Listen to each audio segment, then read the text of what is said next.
মাগরিবের পরে কারো সঙ্গে কথা না বলে এই দোয়াটি 7 বার পরে আল্লাহ তাআলার কাছে যা চাইবেন আল্লাহ আপনাকে তাই দান করবে।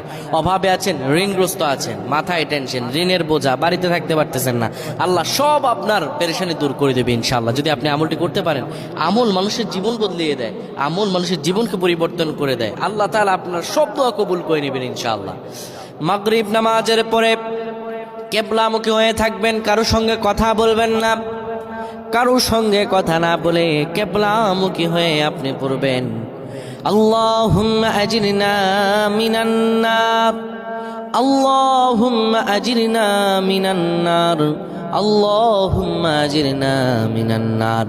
যদি এটি আপনি মাগরিব নামাজের পরে কারো সঙ্গে কথা না বলে পড়ে 7 বার পরে দুটি হাত তুলে আল্লাহর কাছে দোয়া করেন, আল্লাহ জাহান্নামের আগুন থেকেও বাঁচাবেন এবং আল্লাহ আপনার সব দোয়াগুলো কবুল আর মঞ্জুর করে নেবেন।